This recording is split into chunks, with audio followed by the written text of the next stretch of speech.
Obsidian Entertainment's latest choice-based adventure RPG is finally out, and when they challenged me to unlock the hardest achievement in the game without becoming a tyrannical monster, I just had to accept. So today, I'm going to attempt to beat Avowed's Path of the Damned difficulty without becoming morally bankrupt. This game will push me ever closer to the brink of madness, and I don't know what I'll look like on the other side, but I do know that every step wasn't easy.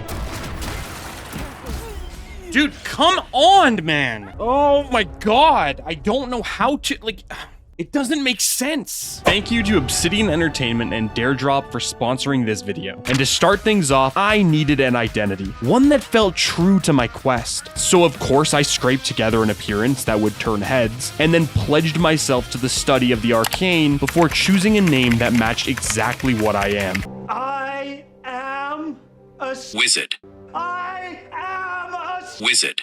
I am a Wizard. Things started off a bit too exciting since my ship, which had the very original name, the Black Pearl, had been sunk. But not all was lost since I met my new best friend Gary. We even took a photo together to remember our time on the beach. I now had a reason to fight. As long as Gary was around, I would have a purpose. I would have a reason to be good. If anything happens to him, it'll be a different story. But for now, I equipped my training wand, Common Dagar, and I was off to explore this newly discovered land. It didn't take long to find the denizens of this area, and for the sake of Gary, I assumed hostility. I jabbed and I blocked, and with a bit of patience, we survived the first fight. Things weren't gonna get any easier for us though. There were many more locals around, and without my famous wand and grimoire, I was struggling to crush the resistance. Oh. It's up to you, Gary. I wasn't worried, though. I had cast the save spell before the fight, so upon suffering a fatal hit, I would teleport back to that point and I could go again. I learned how to deal with blocking enemies this go around, and I even gave Gary a morale boost to get him back in the fight. And that was enough for us to get through together. As Gary and I continued through the island, I found a real wand and grimoire, and this gave me access to all sorts of magical tools and abilities. But the most important thing was the lesson that all the enemies here competed in the javelin toss at the Olympics. They were deadly. It mattered not since I was getting stronger with every death. However, this new strength wasn't enough to keep me from wincing when coming face to face with a man that was in dire need of exfoliation. You see, this man is afflicted with the Dream Scourge, which is a soul plague that leads to both madness and a fungal exterior. We may call them dream thralls, but if you're awake and you hear clicking, you best run. I came to these lands to stop this plague, and the first step was learning that I had the ability to dodge attacks that would cripple any normal man. You know, there may have been a few mishaps during this fight, but once I was through, I felt confident in renaming this difficulty to Path of the Damned Cool for how easy it felt. Now that the island had been properly discovered, Gary and I hitched a boat ride to the mainland before deciding that maybe it was best we took a break from one another. I would see Gary again though. I mean, he was my best friend. I may not have been worried, but this had me feeling stressed out. Thankfully, I found a rebound Gary named Kai to keep my mind off of things. He wasn't as furry as my other friend, but it would have to do for now. I would be the Hellboy to his aid, but I needed to be sure Kai could do the job. If I'm gonna stop a soul plague, I need my team to be tough. So I forced Kai to help me bully a dwarf in a 2-on-1 fight, and he showed me that he knows how to hold an enemy's attention while I cast spells from safety. This is exactly what I needed from him. He was officially on the team. Thank God Kai joined my party when he did, because I was not gonna last long without him. Shoot that guy. Each of the companions in Avowed has a unique set of skills to support you in different ways, and Kai acts as the group tank. He takes the punishment so I don't have to. This is very important because dying is basically a guaranteed on Path of the Damned difficulty. Now, with Kai by my side, I hit level 3, and with no concept of what a good build consisted of, I started leveling stuff. This will become a massive problem later, but thankfully, refunding skills is cheap, so I can try out all the wizard skills as I go. All this leveling made me tired, so Kai and I set up camp for the night. This is where you can upgrade gear, talk with your party, and in this case, put Kai in some sexy clothes. Wait, it's not like that. Okay, well, maybe it is, but whatever. Just like me, Kai is a good guy. So we teamed up to track down the Adernan ambassador. The word in the woods is that he has the information I need to fight against the Dream Plague. And like any bureaucrat, he refused to help me unless I killed this infected brown bear that was hunting him. I mean, I'm a master of the arcane. Of course I can kill a goddamn bear. Cast a couple of spells, shoot a couple of bolts, and I don't know, whatever this is. Oh my god, what am I doing? Oh, baby, dance! Helping people is what I do. And if killing is helping, then you can call me anytime. Whoa. Come to us, commune with us. I'm a wizard. Oh, yeah, I forgot to tell you that I hear voices. It's not like I'm crazy or anything, though. It's just a condition I have. Forget about it for now. With the ambassador safe, I cleansed the rest of the forest with my godlike powers. Oh, yeah, that's the other thing. I'm basically the son of a god, but I don't normally tell people that on the first quest, so we'll talk about it later. But I did get a sick party resurrection ability as my inheritance. Now, Kai and I were looking to head to the city of Paradise, where we could continue our mission. But in the open world, things can get pretty deadly if you try to kill things above your pay grade. And that was a lesson I learned pretty quick. Oh shit, these guys are strong. What if I burn them? Well, not burning those guys. And even if some dwarves wanted to kill me, others were just happy to talk about the things they love, which was a nice change of pace in this world that seems to want to kill me. Nice banner, ain't it? I found it on the beach covered in bird shit. Must have washed ashore from parts unknown. You know, it ain't too bad there, brother. The bird shit really does give it a bit of a glow, if you know what I mean. Keep up the good work there, Bannerman. Arriving in Paradise was gonna be sick, though. I was gonna get to see so much cool stuff, including the afterlife. What the fuck?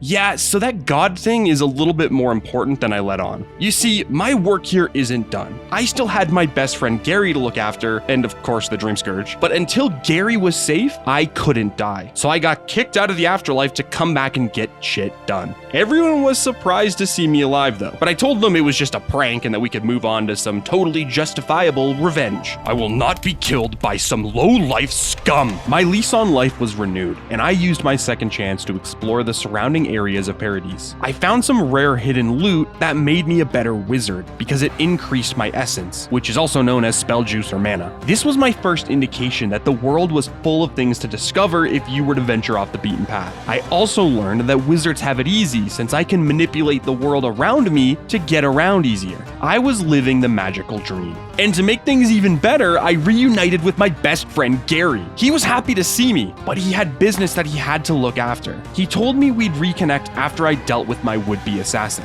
Seeing Gary stay behind did make me sad though, so I went on a shopping spree to make myself feel better. Oh my god, look at me. I'm so powerful. Buying a new wand did make me feel a whole lot better, but Kai and I could use a bit of company to take our minds off of Gary. So like any common rabble-rousers, I started a bar fight with the biggest dude I could find. And of course, they stood no chance because I'm literally a wizard. This did introduce me to my next companion though. Meet Marius. He's a tracker who has abilities that revolve around crowd control and finding secrets in the open world. He's going to be a great addition to the team since I'm currently tracking down my own murderer. I thought I would put Marius through his paces right away. I needed to know if he could handle himself in a fight. So I found a merchant that was being harassed by a local gang. And since I was in my vigilante arc and Marius needed a test fight, this seemed like a good time to flex our muscles. Our group's main problem was the fact that I'm not actually a fighter. I'm not a boxer. I'm not a fighter. I've never claimed to be a fighter. I was a quick study though, and it became clear to me that I needed to leverage both mine and my companion's abilities to survive these fights. Together, we could fell any beast, including this half ogre, half pirate abomination. Finish his ass. Let's go. Diddly, diddly, diddly, diddly, diddly, diddly. Yeah, diddle that guy. Goddamn orc-ass pirate. Thala the Taskmaster. Yeah, next task, go to the graveyard. Now that I knew Marius could fight, I took the time to upgrade his skills for battle. He proved he was worth the investment. So to celebrate this victory, I took the boys to the brothel and showed them what a good time would look like if I hadn't spent all my money on a new wand. Well, we'll be back. Since the brothel was a bust, I thought we could have fun breaking into mansions and stealing enough stuff to fund our debauchery. Of course, I chose the worst possible house to break into, and my team and I got swarmed by an angry group of dwarves. I told Kai and Marius to flee, but those dwarves are tenacious bastards. I didn't know it yet, but this was my first clue that my gear level relative to the enemy's gear level really matters. Alongside all the different skills you can pick, creating an effective, unique build requires upgrading the quality of your gear so you can take on tougher enemies. But I was holding on to my resources like a neurotic RPG player because what if I find a better weapon to upgrade in the next chest? This mentality is going to lead to me dying a lot before it gets better. Since my gear was dust, I had to employ my signature zombies kiting strategy, which ultimately led to me learning that fall damage is a thing that hurts wizards too. I even had to play combat medic for my team, but with them up, I could take pop shots at the enemies and knock out these dwarves one at a time. Oh my god. I need to get some better gear. I am gonna get absolutely slammed on my way to becoming the Dark Wizard. I did manage to find a lead on my killer while digging through this crusty mansion. They were hiding out under a temple, so I did what any wizard would do, which was killing the priestesses in the temple and then claiming dominion over all the people who worshipped there. I was trying to be a good guy, you see, but these religious zealots were making it difficult. All the noise I was making upstairs did make the assassins come out from the shadows, and now they wanted to make a deal with me since I've returned from the dead and proven I'm a godlike Giga Chad. I couldn't risk it though. What if they come for me again? Or even worse, what if they go after Gary? I couldn't let that happen. I forced the consonant warrior Yigwolf into a battle with me. He was adept at mage killing, and he looked like a member of the Dark Brotherhood from Skyrim, so it was clear I had met my match. Oh, fuck. Okay, next time don't get hit. But what was I if not resourceful? Using Marius's rooting abilities alongside the primordial atoms I could call in, Yigwolf didn't stand a chance. Ooh, new better armor, and this all came because we murdered. And to think moments ago he wanted me to let him live. It was disgraceful if you ask me. Killing the assassin without giving him a fair trial wasn't gonna be the most popular decision among the politicians, but there was one character who appreciated my veracity for revenge. Is that a flamberge? What the fuck? Who's this character? Despite the voice in my head claiming she was bad news, she looked cool enough that I was already wanting to pledge my wand to her cause. Inquisitor Ludwig leads the Steel Garrote, which is one of the major factions vying for control over the living lands. Depending on your own vision for how these lands need to be ruled, you can side with them at major story junctions. And if they want to give me that armor, I will be hailing their god in no time. Just saying. With the revelations that my gear sucked, I took some time to learn the crafting system and do some minor upgrading. At the same time, I learned that interacting with my companions can give you permanent buffs. Companion interactions that benefit me? I like the sound of that. This came on the eve of the most heartbreaking moment in the entire playthrough, because I learned that my actions have unforeseen consequences. Killing the assassin Yigwolf felt like a just decision at the time, but all I did was cause more pain, because I lost Gary. My best friend Gary had been murdered, and if I had thought that I could bring peace to this land before, now it was off the table. These people would know my wrath. These lands would know my fury. This world will see a Dark Lord rise. My quest to stop the Dream Scourge hasn't changed, but my methods sure as shit have. I ventured to the Emerald Stair with one thing in mind. They tell me you're going to Emerald Stair. Business or pleasure? Murder. The Emerald Stair is the land of animancy. Here they study the soul and try to unlock its power. But the only thing that will be unlocked here is my rage and hate for the tree and mushroom people. Oh my god, I'm dead. I just got killed by a mushroom. Of course, first, I made haste for the local town, Fior Mezzaverno, and I could smell conflict in the air. The Steel Garrote was already here, and they were making ominous threats towards the town. I wish I could say I cared, but honestly, I was too shook about the weapon selection at this merchant. I would have money to buy this stuff soon, but first, I thought I would harass the townspeople about information regarding my friend Gary. Nobody seemed to know anything. I did find a dollar store Thor though, and honestly, he was a pretty good guy. With no information on Gary, I did get a lead on the Dream Scourge, so I thought I should look into this and wait to see if Gary's killer makes a mistake. In the meantime, I'm told I need to help these people to get information on the Dream Scourge, which I didn't fully understand yet, so information was a good thing. So 2 of these tasks are easy, and I don't even need to bring them up. But getting the Adragon Heart is going to absolutely cook my mental, and it's gonna have me rewriting what the definition of a wizard is. I was told there might be a way to do it without violence, but I never figured that out, which means my only choice is to take it by force. And oh my God, was that a mistake. I learned two important things during my time with the Delmagan. The first was that these tree people are taking that good stuff that you only see in shady gym locker rooms. And the second is that priest enemies will heal everyone else indefinitely. So I hate them more than the tree people. I was getting killed in basically one hit by these tier 3 enemies, and I really should have left to level up my gear. But like any RPG player, I decided that smashing my head into the enemy was the only proper way forward. It was a matter of pride. My hard work paid off though. I felled the trees and my reward was dangerously low supplies. And now that I had proven my combat ability, I used time magic to undo my supply problem and continued forward like nothing had happened. I did notice this heavily guarded chest on my travels, and like any rat, I used all of my power to distract the enemies and even sacrificed my companions to get the loot. Was it worth it? Of course it was worth it. Loot is loot. When I eventually made it to the center of the grove, I was in for a rude awakening. I was fighting enemies a full gear tier above me, and even though I had some success kiting enemies around, my damage was so low I just couldn't deal with all of them. And when the boss joined the fight, I stood no chance. No, not these guys. Oh, dude, there's no fucking conceivable way. I needed an advantage somehow, so I spent some time exploring the world and completing some other quests, which actually led to me getting my first unique weapon in the form of a two-handed great wand. Whoa, horse cutter. Need a horse to cut what I got, you know what I mean?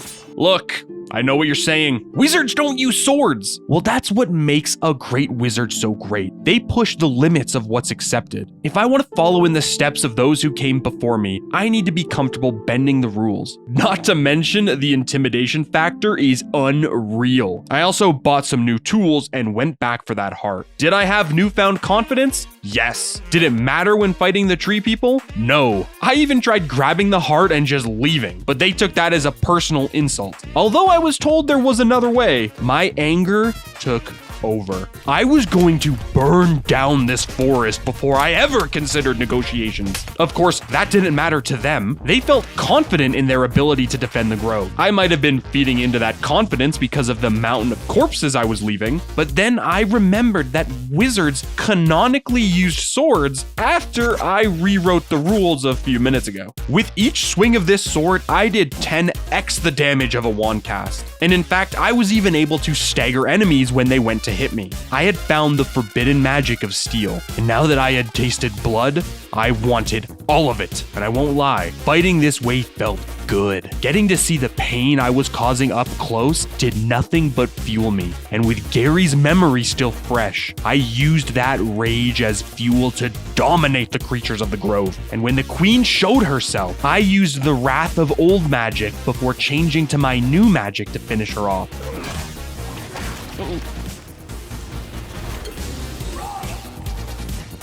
That's right, I did it with the wand. That's right, fuck your tree. Part of being a wizard is knowing what tool to use for the job. I took time to revel in my victory, but there was much to be done now that I had the heart. To get the answers I was looking for, I needed a specialist, and this is when Giada joined my team. She has the knowledge to help me get answers relating to the Dream Scourge, but she also has the ability to sustain my team with heals. I will be making her a permanent member of my party. Giada wasn't the only addition to my arsenal. I also found a unique grimoire that contained the greatest spell in the entire game, the Parasitic Staff. This allows me to generate a two-handed magical club. If I had never broken the mage code with that sword earlier, I would never have known how good this weapon would be. I was officially a battle mage that had no use for steel. I could create all the carnage I needed with my own two hands. Now that Giada was a permanent addition to my roster, I told her she needed to help me commune with the god that brought me back to life. I fought my way through an ancient temple, which included fighting my lifelong nemesis, the trees. I thought I would be safe from them down here, but the trees are everywhere, man. Thankfully, the magical club was the trick I needed to take them all out. Now I can finally speak with my god and find out why Gary had to die. Oh yeah, and the Dream Scourge stuff, of course. Oh my god, what the fuck is that? It's completely grotesque. How could my god be an amalgam of rock and trees? How could I be part tree? This is troubling news, and honestly, the only solution is I have to kill my own god. This would make me like a Sith apprentice. I would ascend by killing my master. I told my god to get bent and I retreated to the surface. If only that was the worst part of the day. Fior Messaverno was in flames. The steel garrote had razed it to the ground. I had the chance to stop them, but I didn't want to. I was on a warpath through the living lands. If Gary can't be here to live, then I'll make sure nobody else gets to live here either. My companions were distraught over the loss of Fior, but I didn't want to tell them where my real allegiances lie. For now, I told them I was against the burning of towns and villages, because I still needed their help with the Dream Scourge. And with my time in the Emerald Stairs coming to a close, I was ready to move on to the deserts of Shatterscap. But first, I made my team pose with the people that burned down their homes. You know, just evil wizard things. Arriving in a new zone got me excited. The environment is a full-on shift here, and the stark contrast is refreshing. I even did a good deed along the way by rescuing a merchant from some dream thralls so my team wouldn't think I was up to no good. They believed we were best friends, but I had only one true best friend and he was gone. That being said, I had bigger problems at hand. I was fighting tier 4 boss enemies, and I was still barely tier 3. All of my attacks did scaled down damage, and the only reason I could even beat these guys at all is because of my club. This damage problem was going to get a lot worse before it gets better. I even had the bright idea that spending all my money on a new book of spells would help. I mean, surely godlike fire magic will help me kill these enemies faster. Dude, what the fuck, man? Yeah, it didn't help. Fortunately, I was about to add my 4th and final companion to the roster, Yatzli. And for anyone who's thinking it, get your minds out of the gutter. Yatzli has abilities that primarily revolve around dealing damage, which is great for me since apparently I don't do any. Honestly, I didn't know if it was the loss of Gary or the fact that I had died well over 100 times, but fighting these higher level enemies was starting to get to me. I can't. I really should have spent more time in my Defense Against the Dark Arts class because I was about to enter a unique location in the game called Rage City. No, seriously, that's what the footage is named. I need to visit Archmage Ringrim and get information regarding an ancient temple that houses information on my god and the Dream Scourge. And since Ringrim is quite literally the Archmage of Terror, this place was driving me mad. I'm not entirely sure if it was the seemingly endless supply of priest enemies, the strategy of hiding until the enemies lose aggro and my companions revived, or the colossal crystal spiders that could smell the fear dripping down my leg. I was getting absolutely dominated. I even had to expose my plans to my companions so they were on the same page as me when it comes to hating on bony warriors. All right, here's the plan. If she gives us the opportunity to do something shitty to not have to fight skeletons, we're doing it. Amuse yourself with these skeletons while I finish. No, my god. And it became very obvious how this next section was going to go when I entered the room and tried to kill the first wave of enemies. Every time I try to attack a priest, I get flanked by another enemy and then die in 2 hits. To be completely honest here, I died so many times that I genuinely thought this wouldn't be possible to do. It was a cycle of death. You have to kill this guy first, and he's just too protected. I don't get it, man. I really don't get it. I needed to expand my horizons, which means I needed to change my skills around to increase the power of my club. It turns out that the passive skills for health regeneration and two-handed weapon damage pair perfectly with my battle mage build. I had found the only possible way to win despite not having appropriate gear. It was a miracle, and I was locked in. Oh, dude, do I have to fight the boss now? Please, for the love of God. Oh my god, it's over. Besides making my fury towards the creatures of the living lands infinitely greater, Ringrim gave me the information I needed to get closer to my god. But here's the thing. I need to get better gear, and I need to level up. I can't be a slacker anymore. This means I was gonna mortgage my entire house on some tier 4 gear, and I was gonna exact my revenge on all the tier 4 enemies that looked down on me all those hours ago. I was basically becoming Kratos, but with a mustache. I wasn't gonna be taking prisoners anymore. I was out for blood. This includes killing the spirits of ancient godlike warriors, slaughtering countless dream thralls with my really sick conjured bow, and even destroying priceless historical ruins specifically because that archmage wanted to keep them around. I was on a crusade, and I didn't need to listen to the silver tongue of reason. because I already had the map that would take me to the domain of my god, Sapadal. And it means I was heading to the desolate lands known as Galawain's Tusks. But first, I took a detour back to the Emerald Stairs so I could participate in the fantasy equivalent of